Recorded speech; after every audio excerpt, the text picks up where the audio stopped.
Noël avant l'heure.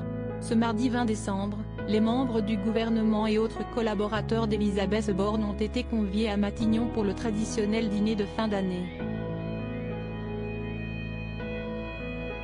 Lors de cette soirée, la première ministre a reçu un cadeau pour le moins cocasse, pour ne pas dire osé, des mains de son équipe, comme l'a indiqué Le Point dans un article paru ce mercredi 21 décembre.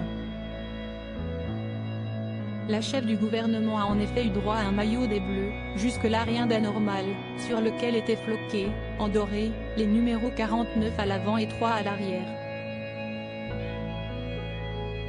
Une allusion évidente à l'article 49. 3 de la Constitution, auquel Elisabeth Borne a eu recours pas moins de 10 fois depuis son arrivée à Matignon. Selon nos confrères, l'idée de ce présent collectif est née du secrétaire d'État Hervé Berville. Une attention qui n'a pas manqué de faire sourire la première ministre, laquelle a aussitôt essayé son nouveau maillot. Cette dernière a toutefois rapidement mis fin au bal des photos, ne souhaitant pas apparaître avec cette tunique revisitée sur les réseaux sociaux.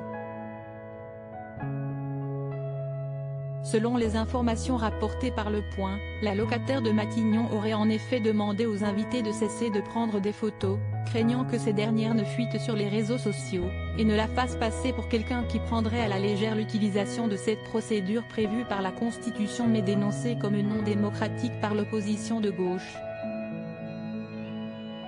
Et un participant de résumer auprès de l'hebdomadaire, si est-il une blague de mauvais goût, elle a mis le maillot pour faire plaisir, mais si est-il un sujet qu'elle ne prend pas à la légère. Ce n'est pas drôle de devoir enchaîner les 49. 3 et les motions de censure. Heureusement pour elle, aucun cliché n'a encore circulé sur la toile. Supérieure à Elisabeth Borne, l'évolution physique de la première ministre en image Elisabeth Borne hilar à l'Assemblée nationale si est une séquence qui n'est pas passée inaperçue au sein de la classe politique.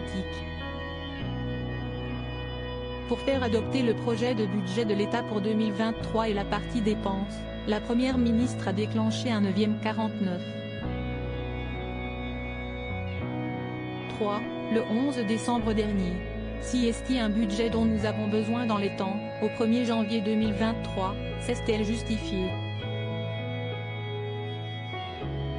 Avant de lancer depuis la tribune, alors finalement, pourquoi avez-vous si peur du débat?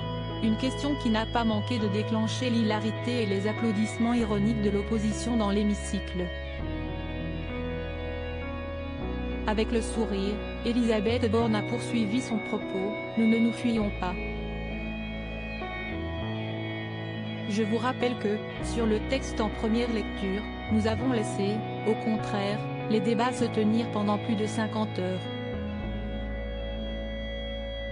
S'adressant à Valérie Rabault, députée NUP, du Tarn-et-Garonne, elle rappelle, sur la partie recette, si est bien 100% du temps prévu qui a été utilisé. J'aurais aimé que ça soit à nouveau le cas, mais par une fois sur les textes financiers, fidèle à sa politique de posture permanente, le groupe insoumis a déposé des motions de censure. Par votre comportement, nous manquons de temps et j'aimerais croire que les autres groupes de la NUP ne s'y trompent pas, a poursuivi le bras droit d'Emmanuel Macron. Une prise de parole qui a fait réagir dans les rangs de l'Assemblée nationale, mais également sur Twitter. Crédit photo, Éric Tchaenpoul.